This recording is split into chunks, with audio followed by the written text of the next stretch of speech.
Welcome, welcome. This is the OMM Podcast, the realest and most authentic podcast you're going to hear in your entire life. I'm your host. My name is Kilo. Before we get into it, can we get a hand clap for my hair? I want to clap for it. If I was on the other side, I would say, holy moly, look at that thing. That thing is looking gorgeous. So yeah, in the last few episodes, we've talked about some heavy subjects like cancer, money, the recession. So I wanted to switch it up a little. I wanted to ease off the gas, chill out, and change the mood. So today we are going to talk about tipping. Tipping, making it rain, right? Like, when should you tip? And if you do, how much should you tip? Personally, me, Kilo, I tip about 99.9% of the time. And that's because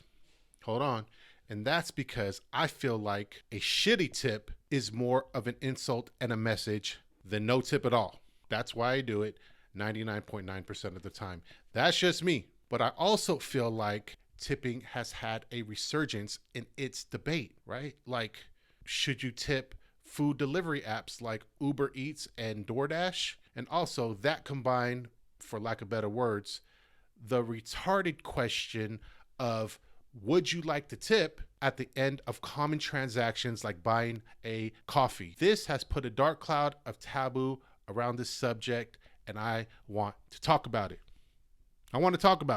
To me, service-based tipping is a no-brainer. A lot of times, people will search out employment based on the ability to work for tips. For an example, a host, a waiter, a bartender, a valet attendant, a stripper, a doorman, a golf caddy, a barber, an esthetician, etc., etc., etc. The list goes on and on. They literally work for tips. Some do exceptional work, others do average to even subpar work. I believe how much you tip should be in accordance of how good of a job they did their service. Whether it's speed, enthusiasm, the quality of work, their expertise, their care, again, etc., etc., they should always be compensated in relation to those aspects of their job. With that said, I think they should be tipped 100% of the time. So, we got that out the way. A more controversial point of view is whether or not you should tip delivery drivers for apps like Uber Eats and DoorDash for their work. Some say no, others say yes. Reasons why people are against it. Let's list them. They already are being paid by the app service they deliver for. And I have no idea what else. I mean, I'm sure that you guys do. I'm sure that people who get that all the time do, but I have no idea. So help me out here. But I do have reasons for why they should.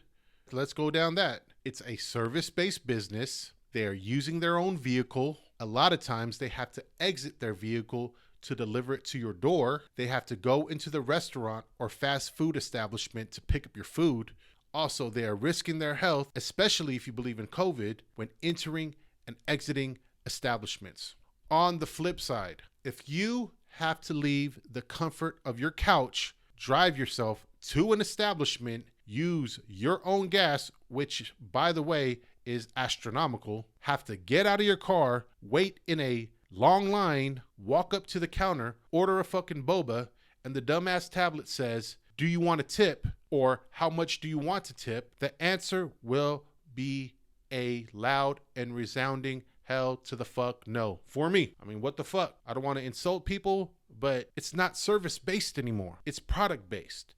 And unfortunately, in my opinion, you don't deserve a tip for that. Some analogies and examples on why I believe that.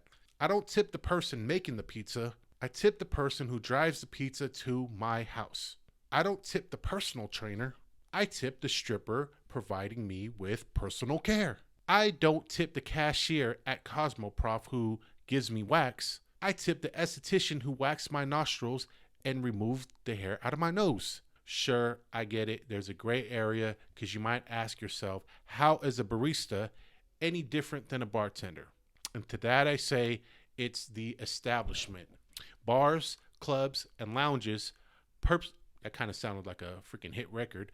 Bars, clubs, lounges, Anyways, bars, clubs, and lounges purposely want to get their patrons drunk so they can spend more money by returning time and time again to purchase more alcohol. Their positions require such patience that I believe it warrants them receiving tips. On the other hand, Starbucks, for example, serves to patrons maybe once or twice a day to the sounds of a jazz flute and an aroma of chocolate croissants. So I don't believe the tips are warranted, but if the location is busy, I will once in a while tip them if the location is busy and the workers provide good customer service.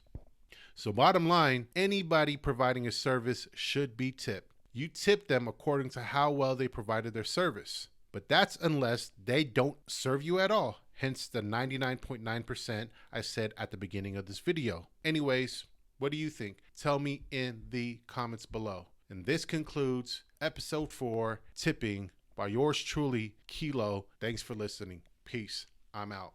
Pew.